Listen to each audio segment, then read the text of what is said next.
अस्सलाम वालेकुम मोअज़्ज़ज़ ख़वातीन और हज़रात, प्रोग्राम राइट एंगल के साथ मैं हूं अली मुमताज़ नाज़रीन। जैसे प्रोग्राम के आगाज़ में आपने विजुअल्स में देखा हमारे मोन्टाज में कि हम आज के प्रोग्राम में बात करेंगे जो नाराज़ अरकान पंजाब असम्बली और कौमी असम्बली थे, यानी कि जो तरीन ग्रुप के मेंबरान थे, उनको मनाने के लिए कोशिशें जारी थी। इन कोशिशों में सबसे पहले प्राइम मिनिस्टर साहब ने नाराज़ अरकान से इस्लामाबाद में मुलाकात की। जहांगीर खान तरीन साहब भी उस वक्त इस्लामाबाद में मौजूद थे, लेकिन वो उस मुलाकात का हिस्सा नहीं बने। फिर उसके बाद हमने कल देखा कि नाराज अरकान पंजाब असम्बली की चीफ मिनिस्टर साहब से मुलाकात हुई, बुज़दार साहब से, और आज खास तौर पे फवाद चौधरी साहब लाहौर तशरीफ लाए और आकर नाराज अरकान से मुलाकात करके उनके गिले शिकवे सुने। और फिर ये कहा गया कि इस तरह के छोटे मोटे इख्तलाफात पार्टीज में होते रहते हैं, जिससे ये तासुर मिलता है कि मामलात को कंट्रोल कर लिया गया है। और जो ये लग रहा था कि शायद ये तरीन ग्रुप एक नया मसला खड़ा कर देगा हुकूमत के लिए, जिसके बारे में ये भी था कि जी हुकूमत को किसी और से नहीं, अपनों से ही खतरा है, अपनी ही सफ़ों में खतरात मौजूद हैं जिनका पाकिस्तान तहरीक इंसाफ को सामना है। और ये ज्यादा बड़े खतरे हैं अगर थोड़ा सा मुवाजना किया जाए अपोजिशन के साथ और पीडीएम के साथ। तो एक तरफ तो आज की ये डेवलपमेंट, दूसरी तरफ शहबाज शरीफ साहब के जिन्होंने बरतानिया जाने की भरपूर कोशिश की, टिकट भी कटवा लिया, लाहौर हाईकोर्ट से इजाजतनामे से पहले ही टिकट को बुक करवा लिया गया, जो कि वो पहले करवा सकते हैं क्योंकि टिकट की बुकिंग में कोई ऐसी रुकावट नहीं है कि जब तक आपको इजाजत ना मिली हो या आपके पास दीगर और जो मामलात हैं वो पूरे ना हुए हो तो आप टिकट बुक नहीं करा सकते। तो टिकट बुक करा के लाहौर एयरपोर्ट पहुंचे, वहां पर एफआईए हुकाम ने उनको रोका, उसकी बाकायदा वीडियो बनाई गई। फिर उसके बाद ईद की छुट्टियों की वजह से यह मामला रुक गया। ईद की छुट्टियों के फौरन बाद, जैसा कि वफाकी हुकूमत ने कहा था कि हम अपनी तरफ से पूरी कोशिश करेंगे शहबाज शरीफ साहब को जाने से रोकने के लिए, और उनका यह कहना था कि जी इन्होंने तो गारंटी दी थी नवाज शरीफ साहब की कि वो वापस आएंगे, लेकिन वो अपनी मुकर्ररा मुद्दत में वापस नहीं आए हैं, तो जो गारंटर हैं उनको हम कैसे जाने की इजाजत दे सकते हैं। और उस वक्त भी ये बात हुई कि ये ब्लैकलिस्ट की बात हो रही है कि जी ब्लैकलिस्ट में नाम है, नाम ब्लैकलिस्ट में नहीं है, बल्कि हमारे ही प्रोग्राम में ओन साहब ने, जिनका ताल्लुक सेनेटर ओन अब्बास ने हमारे प्रोग्राम में ये इंकशाफ किया था कि ये उनका नाम ब्लैकलिस्ट में नहीं था बल्कि provisional national identification list PNIL में था, और फिर उसके बाद ECL में नाम उनका डाल दिया गया। तो अब लेटेस्ट डेवलपमेंट यह है कि शहबाज शरीफ साहब ने यह तय किया है कि जो दरख्वास्तें लाहौर हाईकोर्ट में दी गई थी फैसले पर अमल दरामद करवाने के लिए और नाम ECL से हटवाने के लिए, उन दरख्वास्तों को वापस लिया जा रहा है। और 24 मई को यानी कि परसों पीर के रोज इस पर समाअत होनी थी, लेकिन अब ये दरख्वास्तें वापस लेने के लिए रिक्वेस्ट पुट कर दी गई है। तो क्या अब शहबाज शरीफ साहब को इलाज नहीं करवाना है? क्या शहबाज शरीफ साहब का अब इलाज जरूरी नहीं है कि ये दरख्वास्तें वापस ली जा रही हैं? क्योंकि दूसरी तरफ हमने देखा कि शहबाज शरीफ साहब अब पीडीएम को दोबारा से फाल करने के लिए भरपूर एफर्ट्स कर रहे हैं। मौलाना फजलुर रहमान साहब से मुलाकात, फिर उसके बाद दीगर और पार्टी रहनुमाओं को दावत भी दी गई है मुलाकात के लिए। तो अब एक नया जो एंगल आया है इस पूरी स्टोरी में, इससे आने वाले दिनों में क्या होगा? क्या फिर हम सुनेंगे कि जी हम इस्तीफे देंगे? क्या फिर हम ये जुमले सुनेंगे कि या आर या पार? क्या फिर हम ये सुनेंगे कि लॉन्ग मार्च होगा और तारीखें दी जाएंगी? आज के प्रोग्राम में हम इसी हवाले से मौजूद मेहमानों से बात करेंगे, लेकिन गुफ्तगू का बाकायदा आगाज करने से पहले हमें लेना है एक मुख्तसर वक्फा। मुलाकात होगी वक्फे के बाद।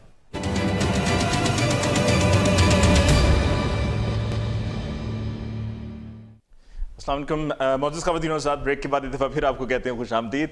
प्रोग्राम के आगाज़ में हमने आपको बताया कि आज हम डिस्कस करने जा रहे हैं पीडीएम को, और साथ में किसी हद तक हम ये तरीन नाराज़ ग्रुप जो है इसकी भी बात करेंगे। डिस्कशन के लिए हमारे मौजूद मेहमानों का तारुफ हमें ज्वाइन किया है पाकिस्तान पीपल्स पार्टी से तैमूर तालपुर साहब ने। तैमूर साहब का बहुत बहुत शुक्रिया कि आपने ज्वाइन किया। हुकूमत जमात PTI से हमें ज्वाइन किया है आफ्ताब जहांगीर साहब ने। आफ्ताब जहांगीर साहब आपके बहुत बहुत शुक्रिया for joining us on the show tonight. और पाकिस्तान मुस्लिम लीग नवाज से हमें ज्वाइन किया है अली गौहर बलोच साहब ने। गौहर बलोच साहब आपके बहुत बहुत शुक्रिया कि आपने हमें ज्वाइन किया। सबसे पहले अली गौहर बलोच साहब आपसे शुरू करते हैं। ये आज की खबर कि शहबाज शरीफ साहब ने जो दरख्वास्तें दी थी नाम अपना लिस्ट से हटवाने के लिए और पाकिस्तान से बाहर इलाज के लिए जाने के लिए, तो वो अब इतलात आ रही हैं कि दरख्वास्तें वापस ली जा रही हैं। क्यों? अब शहबाज शरीफ साहब की सेहत पहले से बेहतर है, अब उनको बाहर जाने की जरूरत नहीं है? बिस्मिल्लाहिर्रहमानिर्रहीम। बात यह है कि अगर हम दरखास्त अप्लाई कर दें बाहर जाने के लिए तो भी ये घबराना शुरू हो जाते हैं, वापस ले लें तो भी घबराते हैं। आटा गूंदी है तो हिल्दी क्यों है? आगे चलती क्यों है? बात ये है कि वो जो दीगर मेरा ख्याल है एप्लीकेशंस हैं वो थी कि जो इन्होंने ब्लैक लिस्ट में डाला हुआ था नाम, अब सिर्फ ECL में है। ठीक है, तो वो ECL वाले में हमारे वकील रहेंगे, वो हमने हाई कोर्ट में चैलेंज कर दिया है। तो बाकी ब्लैक लिस्ट और वो जो इन्होंने दीगर मनगढ़ंत लिस्टें बनाई हुई हैं। एक तो 1500 इन्होंने लिस्टें बनाई हुई हैं। असल मकसद तो ये है कि ये ऑपोजिशन से घबराते हैं, ये पाकिस्तान मुस्लिम लीग नून को फेस करने से घबराते हैं, ये मियां नवाज शरीफ को फेस करने से घबराते हैं और ये पाकिस्तान की आवाम को फेस करने से घबराते हैं। यानी कि अब नए सिरे से ये सारा प्रोसेस शुरू होगा। जो पहले अदालत से इजाजत मिली थी वो सब एक तरफ हो गया, अब नई इजाजत के लिए आप जाएंगे? नहीं, उसी जो हमें अदालत से इजाजत मिली हुई है उसी चीज को ही हम आगे बढ़ाएंगे कि उस पर अमल दरामद करवाया जाए और उसमें हमारे वकला है शहबाज साहब के, और उस पर उनके जो मतलब है कि तर्जुमान है शहबाज साहब की, वो वजाहत भी कर देंगे आज। ठीक, लेकिन फिर इसका मतलब है कि अगर आप दरख्वास्तें वो जो थी वो तो निमट जाएंगी ना, क्योंकि उस पर एक फैसला हुआ, फिर उसके बाद आपने नजरसानी के लिए या उस फैसले के अमल दरामद के लिए दरख्वास्त दी, तो वहां पर तो आप दे रहे हैं दरख्वास्तें वापस, तो आपको एक नई सिरे से फिर रिक्वेस्ट पुट फॉरवर्ड करनी पड़ेगी ना, नई जो है वो आपको दरख्वास्त हाईकोर्ट में दायर करनी पड़ेगी, और उस पर हो सकता है कि जज भी मुख्तलिफ हों। देखिए, गुजारिश ये है कि इन्होंने नाम जो है उससे पहले जब हम गए थे तो उससे पहले हमें तो कोई इन्फॉर्म नहीं किया गया था कि आप बाहर नहीं जा सकते या आपका ECL में नाम है। असल में तो चीज सिर्फ एक ECL ही होती है, लेकिन वो भी एक मैं समझता हूँ कि वो कानून बिल्कुल ठीक नहीं, ये इख्तियार भी अदलिया के पास होना चाहिए। अगर इंतजामिया को किसी आदमी के ऊपर इतराज है तो वो अदलिया, तो चूंकि ये जो हुकूमत है आपको पता है कि ये एक नुमाइंदा हुकूमत नहीं है, लिहाजा इनको जमहूरी लोगों के साथ से हमेशा ही खतरात रहते हैं और ये बेचारे घबराते रहते हैं, टांगे इनकी कांपते हैं, हर दूसरे बंदे का नाम ECL में डाल देते हैं। और उसकी मैं ये आपको वजाहत बता रहा हूँ कि ECL में जो नाम है, जो हमें अदालत ने इजाजत दी है, उसको हम उसी को आगे बढ़ाएंगे कि वो हम उस पर अमल दरामद करवाया जाए। और जो जिस तरह से कि इन्होंने कहा जी आपका ब्लैक लिस्ट में नाम है, फलान लिस्ट में नाम है, वो सारे गैर कानूनी हथकंडे थे, तो वो एप्लीकेशन जो है वो हमने विड्रॉ की है, क्योंकि अब किसी ब्लैक लिस्ट में नहीं, अब तो इन्होंने बता दिया ना कि और डाल दिया बल्कि ECL में नाम। तो हमारा मौकफ ये है कि जो अदलिया ने हमें पाया, चाहे वो किसी भी लिस्ट में नाम है, तो वो हमारा कानूनी और आईनी राइट बनता है, और कोई गारंटी लेनी है तो वो अदालत हमसे ले, हम उसको देने के लिए तैयार है, जो भी अदालत गारंटी ले। अच्छा, फिर हमें शायद हमें फिर ये लगा कि हमें फिर गलत लगा ना, हमें लगा कि अब शहबाज शरीफ साहब ने जाने का इरादा छोड़ दिया है, अब उनकी कोशिश है कि PDM को फाल किया जाए। नहीं, PDM को बिल्कुल फॉल करेंगे, उन्होंने तो अपने चेकअप्स के लिए जाना है और वो कैंसर सर्वाइवर हैं और उनकी यही वजूहात है। और आपको पता है कि अभी भी उनकी एक्टिविटीज और मुलाकातें जारी हैं, पहले भी कोरोना के पेंडेमिक से पहले वो वापस आ गए थे। और मियां नवाज शरीफ साहब भी अपनी जिंदगी और मौत में अपनी अहलिया को छोड़कर सिर्फ अगरचे हमारे उन फैसलों पर तफदात से और वो झूठे मुकदमात बनाए गए थे और बाद में जजेस की वीडियोस भी आई, लेकिन बहरहाल मियां साहब भी अपनी बेटी के साथ वापस आए, ये बात नहीं है। और 3 दफा 4 दफा मियां नवाज शरीफ साहब को उनकी हुकूमतें तोड़ के उनको जेलों में बंद किया गया। शहबाज शरीफ साहब कब से जेल में थे, हमजा साहब कब से जेल में हैं। ये हुकूमत चल ही सिर्फ उसी सूरत में सकती है जब ये ऑपोजिशन के ऊपर झूठे केस बनाए और उनको जेलों में बंद रखे। आपने देख लिया है कि आज इस हुकूमत के ये हालात हैं कि ये खुद तो पाकिस्तान के खजाने के ऊपर डाके मारने के लिए बैठे हुए, रोज नित नया स्कैंडल अली मुख्तार, कभी चीनी का स्कैंडल आ रहा है, कभी रिंग रोड का स्कैंडल आ रहा है, और अभी पाकिस्तान की तारीख का सबसे बड़ा स्कैंडल जो है वो कोरोना के ऊपर जो इन्होंने खैरात का 12 खरब रुपए फिगर आज लिख ले, जो कि मुझसे पहले ऑलरेडी मीडिया पर आ चुकी है, तो मैं ये नहीं डिस्क्लोज कर रहा।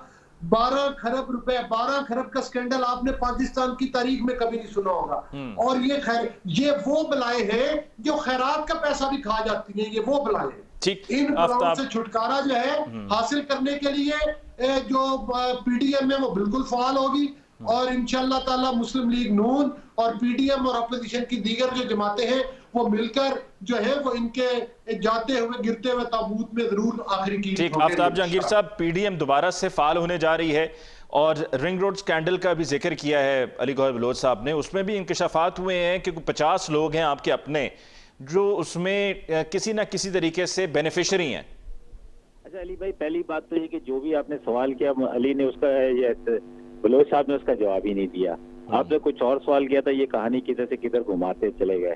देखिए, आपने सिंपल सवाल किया था कि जी शहबाज शरीफ साहब जो हैं अपने मुकदमात जो एप्लीकेशन उन्होंने दाखिल की है वो वापस ले रहे हैं। इसका मतलब ये है कि जी अब वो बाहर जाना नहीं चाहते। तो उन्होंने कहा नहीं वो तो जाना चाहते हैं बाहर, समझे ना। तो लेकिन ये उन्होंने जवाब खैर दिया, उन्होंने ये जवाब दिया कि जो पहले की दरख्वास्तें थी वो थी ब्लैक लिस्ट और दीगर और किसी लिस्ट के लिए। अच्छा, मुझे ये नहीं समझ में आती कि ईसीएल और ब्लैक लिस्ट में फर्क क्या है। मतलब मकसद तो दोनों का यही है ना जी, बाहर ना जाने दिया जाए, ठीक है ना जी। तो ईसीएल में से रहने दिया जाए और ब्लैक लिस्ट से निकाल दिया जाए, इनका उनका कहना मतलब ये बार वो तो कोर्ट फैसला करेगी। अब नया अपील है, उन्होंने दाखिल की है, जज देखेगा। ऐसा नहीं हो सकेगा कि 2-3 दिन पहले सीट करवा ली जाए और उसी दिन जाए और कोर्ट उसी वक्त उसको फैसला करे और उसी शाम की उनकी पहले से फ्लाइट बुक हो। अब ऐसा नहीं होगा, अब ऐसा नहीं होगा। नहीं, आपने कुछ ऐसा कर दिया है कि आपको यकीन है अब ऐसा नहीं होगा? हमें यकीन इसलिए कि जो मैं क्योंकि फैसला आ चुका है तो मैं अपनी राय देने का हक रखता हूँ, इसलिए कि जो पिछली पहले कैसे पता चल गया कि नवाज शरीफ साहब को कि मैं 3 दिन पहले की सीट करवाता हूँ और उसके बाद मैं कोर्ट में जाऊंगा और उसे शहबाज शरीफ साहब को, और मैं कोर्ट जाऊंगा, उसी दिन मेरा फैसला आएगा, उसी दिन मेरा शाम को फ्लाई कर जाना है। ये कैसे हुआ? ये सारी चीजें फिर मतलब लेकिन अगर वो कैसे हुआ तो ये कैसे हो रहा है कि जो आप कह रहे हैं कि अब आपको यकीन है कि एक ही दिन में फैसला नहीं होगा? यकीन इसलिए है कि मुझे ये समझ नहीं आ रही कि वो जानना चाहते हैं कि जी पहले जैसे कहा कि जी 2 घंटे के मेहमान हैं और 50 रुपए के बाउंड के ऊपर जमानत देकर जाएंगे। अभी कहा कि जी हम हर किस्म की जमानत देने के लिए तैयार हैं। तो पहले भी तो जमानत दी थी, 4 हफ्ते के लिए भेजा था। तो आज आपके सामने है कि क्या सूरत हाल है। इसी तरह ये टेस्ट करवाना चाहते हैं। मैं वैसे सलाम पेश करता हूँ पीपल्स पार्टी को, पीपल्स पार्टी की क़यादत को, कि उन्होंने कभी इस किस्म की दरख्वास्त नहीं दी कि जी हमने जाके बाहर टेस्ट करवाने। जो कुछ होना है इसी पाकिस्तान के अंदर होना है। पाकिस्तान के अंदर अपने डॉक्टरों पे एतमाद करें, अपने इदारों पे एतमाद करें, हॉस्पिटल्स पे करें, क्योंकि आपने तो पिछले 30 साल हुकूमत की है इस मुल्क के अंदर। अच्छा, आपने जो बात की आफ्ताब साहब, मैं क्विकली आपकी तरफ फौरन आऊंगा, लेकिन मैं जो सवाल पूछने जा रहा हूं अभी अली गौर से, उसका जवाब जो है अली गौर बलोच साहब बड़ा ही मुख्तसर सा होगा। शहबाज शरीफ साहब ने वैक्सीनेशन करवा ली है? जी मुझे नहीं कंफर्म जी। नहीं, मैं इसलिए पूछ रहा हूं क्योंकि आसिफ अली जरदारी साहब ने तो करवा ली है। मुझे लग रहा है कि शहबाज शरीफ साहब भी ये सोच रहे हैं कि मैंने पाकिस्तान में वैक्सीनेशन नहीं करवानी, पता नहीं कौन सी वैक्सीन लगाएंगे और कैसी होगी, ये भी यूके जाके लगवाऊं। नहीं देखिए, गुजारिश ये है कि वैक्सीनेशन का मुझे नहीं पता। मैं उनका मतलब है कि उनसे कभी जिक्र नहीं हुआ। हो सकता है करवा चुके हो सकता है ना करवाई हो, लेकिन उसमें मैं आपको एक बात जरूर बताऊं। मरीम नवाज साहब का कभी कंफर्म मेरी गुजारिश सुन ले, मैं आपकी बात के जवाब दे रहा हूँ कि हमारी अपनी फैमिली में भी कुछ लोग एक हैं, हमारे बुजुर्ग, वो कैंसर सर्वाइवर हैं। तो उनको डॉक्टर्स ने कैंसर सर्वाइवर के लिए वैक्सीनेशन लगवाने का खास प्रोटोकॉल है। जब वो एक खास किस्म की मेडिसिन खा रहे होते हैं तो वो उनको मना किया जा रहा है कि वो जब जैसे कैंसर के पेशेंट्स को कीमो लग रही हो तो उस दौरान उसकी वैक्सीनेशन नहीं हो सकती। अब अगर उनको कोई उनके मालिक ने को खास इंस्ट्रक्शन दी हो तो उसका वो मेरे इल्म में नहीं है, अदरवाइज तो उन्होंने करवा ली होगी वैक्सीनेशन। जी आफ्ताब साहब, बात मुकम्मल कर लीजिए।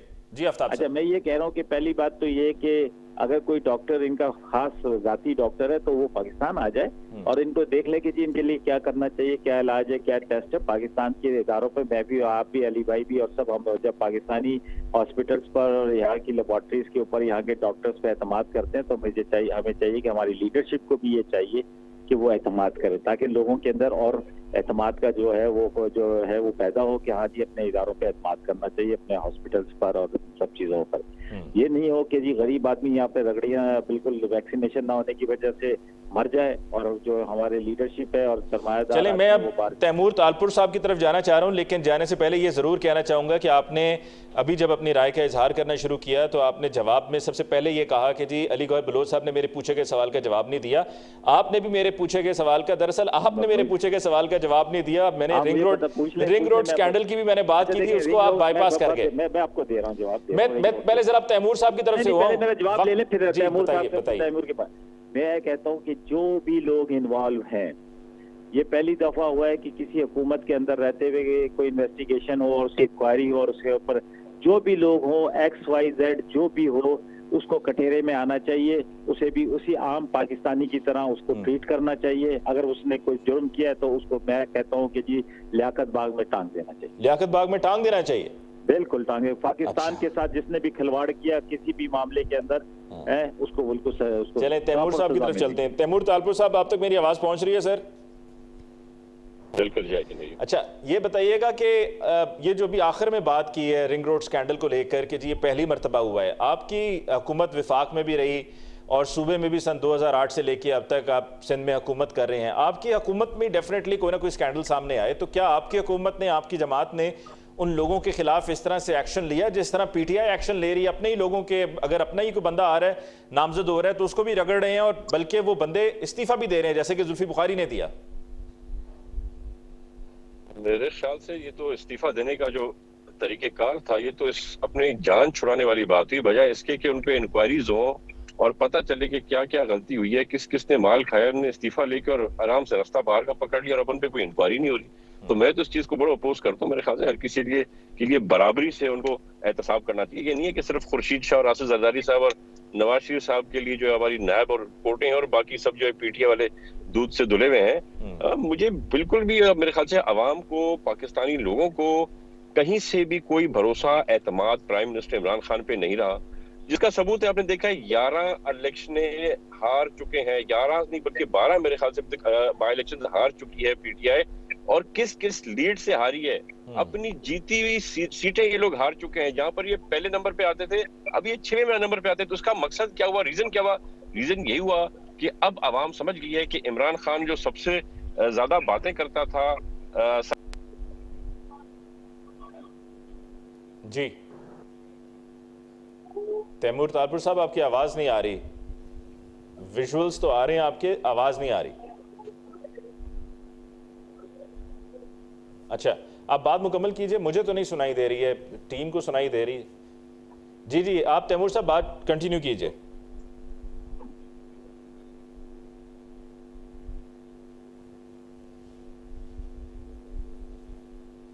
इमरान खान भी इनके साथ मिला हुआ है। इमरान खान खुद करप्ट है, ना कि सिर्फ उसकी टीम करप्ट है, वो खुद भी करप्ट है।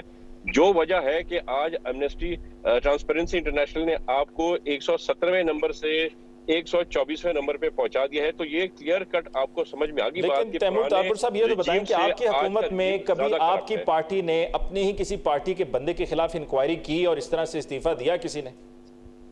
बिल्कुल जी, हम आपको याद होगा आसिफ जरदारी साहब के टाइम पर गिलानी साहब जब प्राइम मिनिस्टर, हमने अपने फेडरल मिनिस्टर को ना कि सिर्फ उसी वक्त मिनिस्ट्री से हटवाया था, जतोई साहब थे मेरे ख्याल से, उनको मिनिस्ट्री से भी हटाया था, उनके ऊपर इंक्वायरीज की थी, उनको पुलिस ने, इदारों ने बाकायदगी से उनके खिलाफ तहकीकात की थी। और आज वाला सिस्टम नहीं है कि आपने पहले हटा दिया आपके special assistant to prime minister को।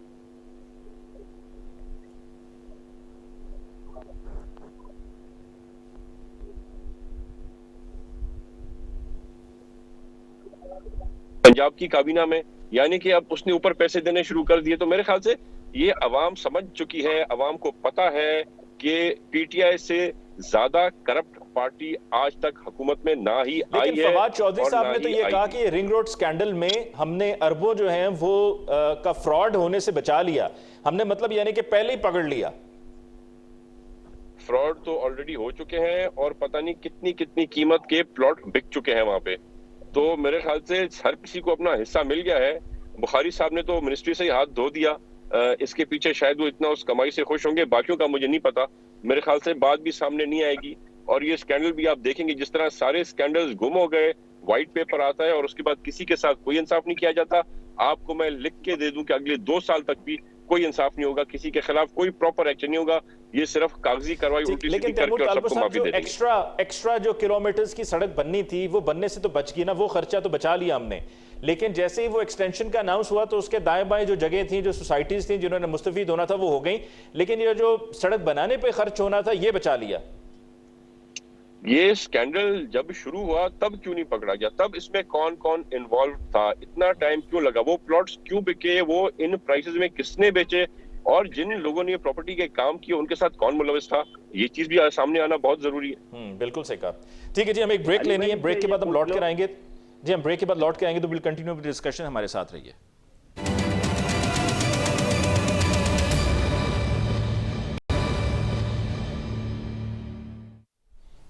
Welcome back after the break. जी, अली गौहर बलोच साहब आपकी तरफ आते हैं। ये बताइएगा कि आपकी जमात ने अपने दौरे हुकूमत में क्या कोई ऐसा स्कैंडल के जिस पर आपने अपनी पार्टी के लोगों को फारिग किया हो, या आपकी पार्टी के लोगों ने खुद इस्तीफे दिए हो? बात यह है कि हमारी पार्टी जब बरसरे इक़्तिदार थी तो हमने अल्हम्दुलिल्लाह कोई स्कैंडल बनने ही नहीं दिया। जब हमने डिलीवर किया तो यही वजह है कि उस वक्त हमारा ग्रोथ रेट जो था वो 6 के करीब चला गया। यही वजह थी कि उस वक्त लोगों को अद्वियात हॉस्पिटल में फ्री मिलती थी। यही वजह थी कि एनर्जी क्राइसिस को खत्म किया। और आपको पता है कि और यही वजह थी कि चाइना से बहुत बड़ी पाकिस्तान की तारीख की सबसे बड़ी इन्वेस्टमेंट पाकिस्तान में आई। यही वजह थी उस वक्त लोगों को चीनी सस्ती मिलती थी, आटा सस्ता मिलता था, घी और ऑयल सस्ता मिलता था। स्कैंडल कोई नहीं और था। यही वजह थी कि पाकिस्तान के वसाइल अवाम के कदमों के ऊपर निछावर किए जाते थे और लोगों को बिजली के रेट्स के ऊपर सब्सिडी दी जाती थी, जिम्मेदारों को भी दी जाती थी और कम आमदनी वाले लोगों को भी दी जाती थी। और आज इस हुकूमत में ये तमाम सहूलियात अवाम से इसलिए छीन ली गई, अवाम से के मुंह से नवाला इसलिए छीन लिया गया, बेरोजगारी इसीलिए फैल गई, खत्ते गुर्बत से लोग करोड़ों की तादाद में इसलिए नीचे आ गए कि यहाँ की हुकूमत जो है वो चीनी चोरी करने में मसरूफ है, वो गंदम चोरी करने में मसरूफ है। एक तरफ कहते हैं हमारी बम्पर क्रॉप हुई है, दूसरी तरफ कहते हैं हमने गंदम बाहर से इंपोर्ट करनी है। तो यही वजह है कि ये बीआरटी पेशावर का वाला डाका इन्होंने डाला। यही वजह है कि ये जो इनके डाके हैं जिसमें मैंने आपको बताया कि कोरोना के खैरात के ऊपर भी इन्होंने डाका डाला है। यही वजह है कि ये रिंग रोड का स्कैंडल कोई ऐसा हफ्ता तो आपके दौर में कोई स्कैंडल नहीं था? जरा इस पर आफ्ताब जहांगीर साहब, इनके दौर में कोई स्कैंडल नहीं था पनामा को छोड़ के? कोई है तो ये बताएं। मैं पनामा को छोड़ के, पनामा भी इनके दौर का थोड़ी था। अच्छा, मैं तो ये हैरान हो रहा हूँ अली भाई कि ऐसा लगता है कि हम एकदम जो है ना 70 साल में हम तो बड़े ही जबरदस्त हमारी हुकूमतें आई थी, बड़े ही जबरदस्त सारे काम हो रहे थे। 2.5 साल शहर की नहर बह रही थी। अच्छा, लेकिन बात ये है कि कोई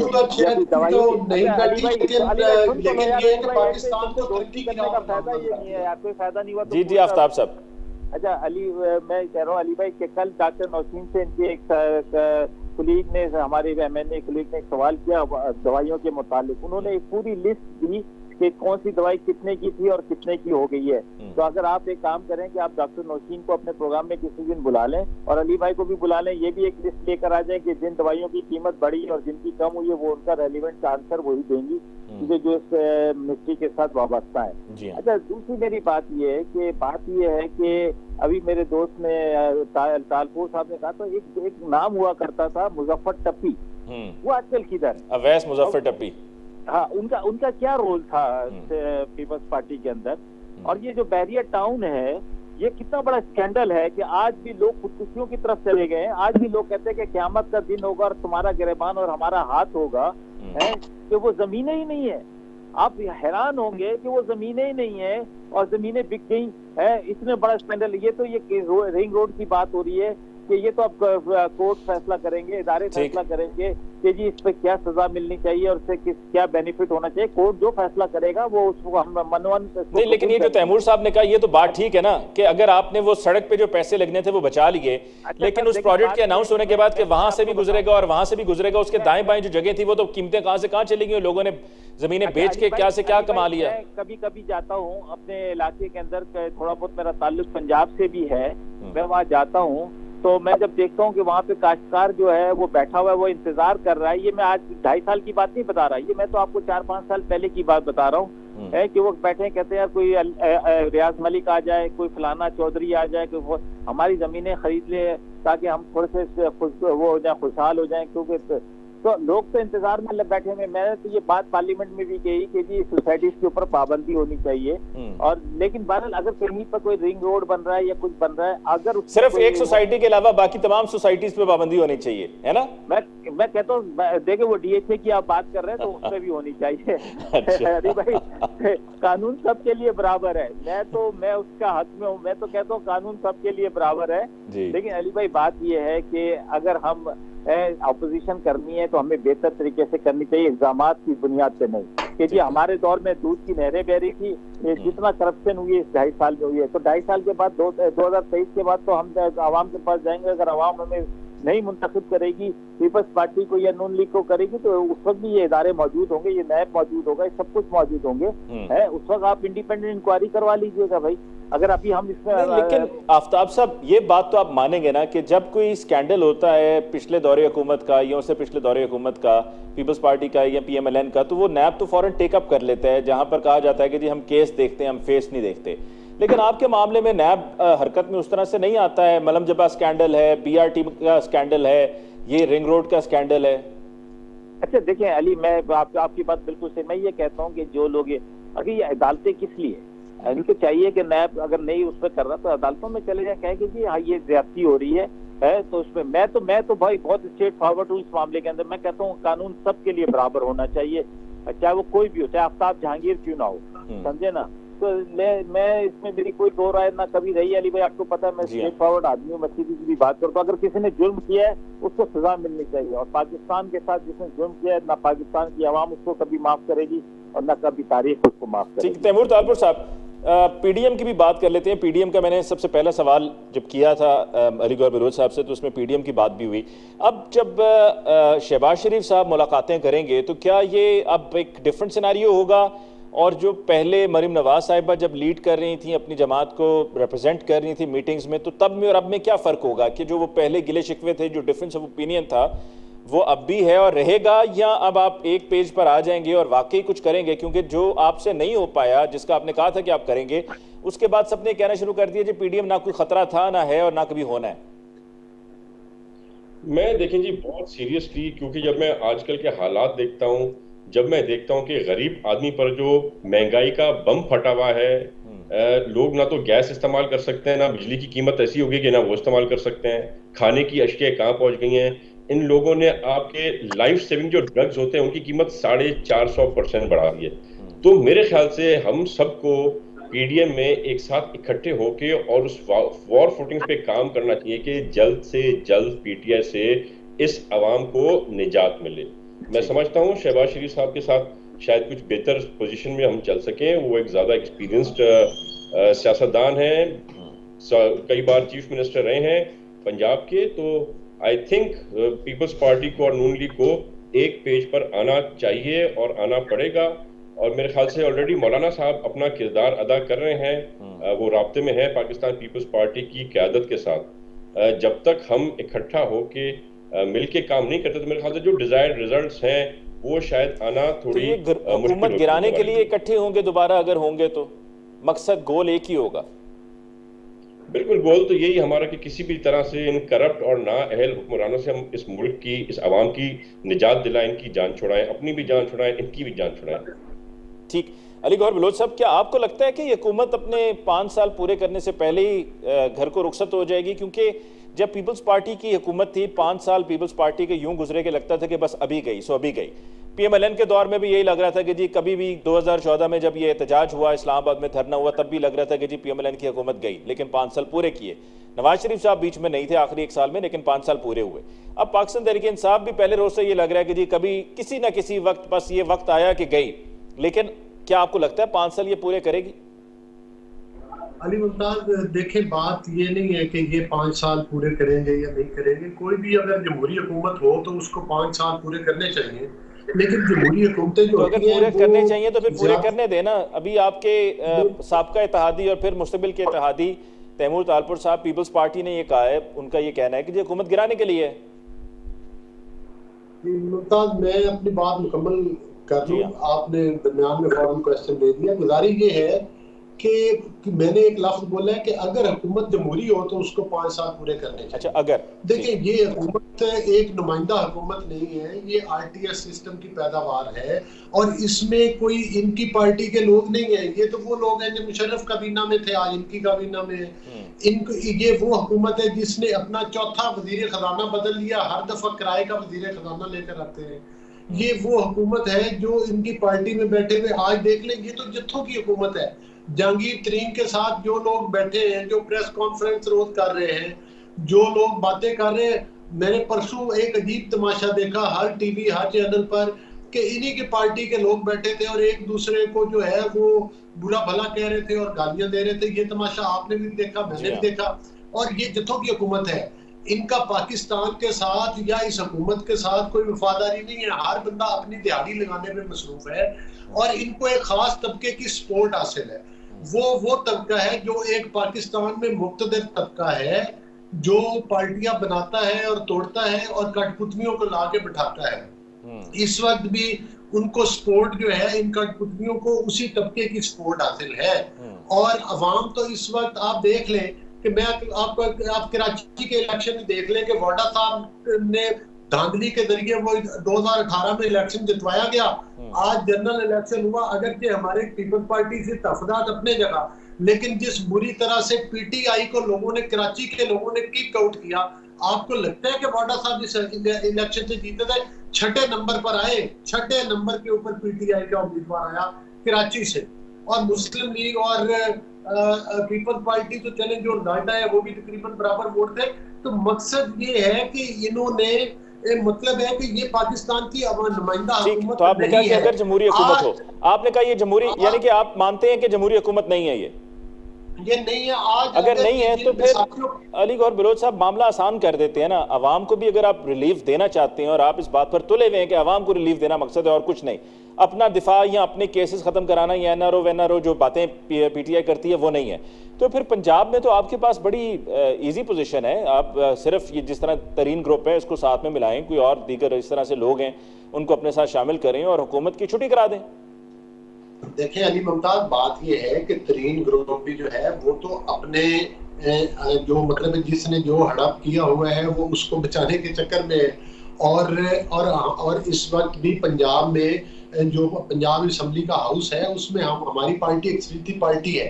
लेकिन अगर हम अदम एतमाद लाएं और उसका कल को बेनिफिशियरी कोई और बने तो हम तो हल्की नहीं जाएंगे। कौन बन सकता है, कौन बन सकता है बेनिफिशियरी? और जाहिर है बेनिफिशियरी वो बन सकता है ना, कि मतलब है कि ये जब पहले भी एक दफा पीपल्स पार्टी ने बात की थी तो उस वक्त भी ये नहीं था कि नून लीग का चीफ मिनिस्टर आएगा। उस वक्त भी हालात इस तरफ जा रहे थे। जो बज़ाहिर नंबर ऑफ गेम है वो तो कम है। अगर पीपल्स पार्टी के लोग मिला के काफ लीग के 100 लोग साथ मिला के कल को काफ आप अदम एतमाद करके हटाएं, काफ लीग के वाले कहेंगे वज़ारत आला हमें दे पीपल्स पार्टी वाले कह देंगे हमें वज़ारत आला दे। तो हम अक्सरियती पार्टी और हमें धांधली के जरिए हराया गया। जब तक हमें इस चीज की गारंटी ना हो कि हमारा ही वजीर आला बनेगा तो हम, नंबर ऑफ गेम तो वैसे तो पूरे ही नहीं है। Number of game Peoples Party के मिला के मुझे बताएं कि ये तो बता देना, अब गारंटी कौन देगा? गारंटी पीपल्स पार्टी को हमें देना, बताए ना कि पीपल्स पार्टी ने ये ऑफर की थी ना कि आए पंजाब में अदम एतमाद करते हैं। हाँ। तो हमें बताएं कि वो कौन लोग हैं जो वोट देने के लिए तैयार है अदम एतमाद के, और हम आज हमारे साथ लोग मिल जाए। नंबर ऑफ गेम कम है अभी हमारे पास, बज़ाहिर जो सिलेक्टेड लोगों की है, कठपुतलियों की अक्सरियत है वहां पर। अगर नंबर ऑफ गेम आज पूरी हो जाए तो हम आज अदम एतमाद कर देंगे। तो बज़ाहिर नंबर ऑफ गेम कम है अभी। जब तक हुकूमती बेंचों से लोग उठकर इधर ऑपोजिशन में नहीं आएंगे तब तक अदम एतमाद नहीं हो सकता। फिर यानी कि आप ये जो कहते रहे लोग आने को तैयार हैं, मुलाकातें कर रहे हैं, ये हो रहा है वो हो रहा है, नून लीग के टिकट चले वगैरह वगैरह, वो सब बातें नहीं, झूठ था वो सब। ठीक है, मैं आपको एक बात बताता हूँ। देखिए आप मेरा थोड़ा सा, मैं आपको वजाहत बताता हूँ। अगर आप खुल के बात, मैं इस टॉपिक पे आपसे खुल के बात करना चाहते हैं। अगर आप अगर आपके पांच लोगों को कोई पुलिस ही उठाकर ले जाती है, वो अदम एतमाद पे वोट ही नहीं डाल सकते। अगर आपके लोग 5-10 लोगों को नैब उठाकर ले जाती है, FIA उठा के ले जाती है, वो अदम एतमाद में वोटिंग, फिर आप कहेंगे कि अदम एतमाद जो है वो नाकामी। इस वक्त मुल्क पर कठपुतलियों का राज है। इस वक्त मुल्क में कानून, फिर तो ये तय हो गया ना सर, फिर तो तय हो गया कि आप तरीके अदम एतमाद नहीं लाएंगे। यानी कि PDM अगर इकट्ठी हो भी जाती है तो बस जलसे, तकरीरें, नारे, ये वो सब कुछ होगा, प्रेस कॉन्फ्रेंसेस होंगी, ये कर देंगे वो कर देंगे, यही होगा और कुछ नहीं होगा। आफ्ताब साहब, आपको मुकम्मल हमने ये डायसेक्ट करके मौजू अली गौहर बलोच साहब से पूछ के ये मामला वाज़ेह हो गया है, आप बेफिक्र हो जाएं। बहुत बड़ी मेहरबानी, आपने मसला ही हल कर दिया। अदम एतमाद के लिए जरूरी है कि नंबर ऑफ गेम पूरा होना चाहिए, और वो लोग जो सियासत में बार बार मुदाखलत करें, इंशाल्लाह ठीक है। ये आफ्ताब साहब ये वाज़ेह हो गया है। एक तो ये कि अली गौहर बलोच साहब ने कहा हमारे नंबर पूरे नहीं, ये भी साथ में उन्होंने वाज़ेह कर दिया कि जो लोग मुलाकातें वगैरह करने का था मामला, वो कच्ची पक्की बात थी। उसकी वजह क्या है कि अगर कोई वोट दूसरी तरफ डालने के लिए तैयार भी होता है तो कोई पुलिस उठा के 5 बंदे ले जाएगी, 5 FIA ले जाएगी, 5 नैब ले जाएगा। तो लिहाजा अब ये तहरीक अदम एतमाद पंजाब में नहीं होने वाली और विफाक में भी यही सीन है। तो आपके फिर 5 साल पक्के हैं। PDM का आपको कोई डर नहीं होना चाहिए? पहले अली भाई हमें तो पहले भी डर नहीं था और अभी भी नहीं है अल्हम्दुलिल्लाह। 5 साल भी पूरे करेंगे और इंशाअल्लाह ताला 5 साल के बाद भी 5 साल पूरे करेंगे। आप बेफिक्र रहें, चीजें बेहतरी की तरफ जा रही हैं। अच्छा, दूसरी बात ये कि अभी अली ने कहा कि ये छांगा मांग की सियासत हमने नहीं की, ये छांगा मांगा, ये जिस चीज से खौफ खा रहे हैं ना कि जी FIA ले जाएगी, ये सारे काम इन्होंने ही किए थे। ये जहाज और ये मली नथिया गली, लेकिन कर तो आप भी लेते हैं। वो अलग बात है कि इलेक्शन कमीशन फिर दोबारा से हुक्म देकर कहता है कि दोबारा से इलेक्शन कराएं। नहीं, ऐसा नहीं है। अच्छा, दूसरा ये कि उस अली ने ये कहा कि 4 वजीर खजाना तब्दील किए। इत्तफाक की बात ये कि हमारे पास समधी नहीं था। अगर हमारे पास समधी होता ना तो वो समधी जो है ना वो पूरे 5 साल पूरे करता, समझे ना, क्योंकि बड़ा नाजुक रिश्ता होता है समधी का। तो इसलिए वो मजबूरी भी हो, पसंद हो ना पसंद हो, और कमजोर आदमी हो, फिर बयान भी खिलाफ दे दे और देविया के और इन सब चीजों के खिलाफ, उसके बावजूद समझी ही रहता है। तो ये चीजें तो सारी चीजें, मैं ये कहता हूँ कि जी आपने सियासत करनी है, आप सियासत करें, आप ऑपोजिशन का रोल अदा करें, आप अपने शैडो कैबिनेट बनाएं, आप आते हैं कैबिनेट पार्लियामेंट के अंदर आए, अपनी तजावीज लेकर आए, चैनल्स पे बैठे तो बताएं कि जी हमारी ये तजावीज हैं जिससे चीजें बेहतर होंगी। लेकिन आकर एक दूसरे को मतलब सिर्फ तनकीद करना, और अली भाई वगैरह तो पार्लियामेंट में आके सवाल भी हमसे ही पूछते हैं, हमसे ही जवाब मांगते हैं कि जी ये इसका भी जवाब दे दे। अगर आप इस पार्लियामेंट पे एतमाद ही नहीं करते तो फिर वहाँ से इस्तीफे दें और बाहर जाएं और बाहर जाके जो मर्जी करना है कर लें। ताकि अगर हमने ठीक तैमूर तालपुर साहब देखिए, अभी अली गौहर बलोच साहब ने एक और बात कही है। उन्होंने कहा है कि उन्होंने इशारतन ये भी बता दिया कि जो आपने इनके साथ धोखा किया था ना ऑपोजिशन लीडर सेनेट का, वो अगर आप हमारे साथ यहाँ पर करेंगे तो फिर बात नहीं बनेगी। आप हमें गारंटी करें कि CM हमारा होगा तो फिर हम ये तरीके अदम एतमाद और साहब में नंबर गेम पूरी करके लेकर आएंगे। नहीं, धोखे वाला लफ्ज आपने मिलाया, अभी तक मैंने ये बात धोखा तो हुआ ना। देखिए, ये धोखा नहीं था क्या? नहीं, बात वो टॉपिक डिस्कस करेंगे तो शायद खाकान अब्बासी साहब देखे ना, उनके साथ एक बात तय हुई थी मीटिंग में, स्टीयरिंग कमेटी की मीटिंग में ये तय हुआ था कि ऑपोजिशन लीडर, आप ही ने बताया, आपकी जमात ने बताया कि ऑपोजिशन लीडर सेनेट में आपकी जमात का होगा। उस टॉपिक पे हमारा आज भी कोई मौकफ है, लेकिन वो बात ना आपने सवाल किया ना मैंने, लेकिन वो धोखा तो फिर है ना अली गौहर बलोच साहब, धोखा तो फिर है ना, ये तो माने कि धोखा था।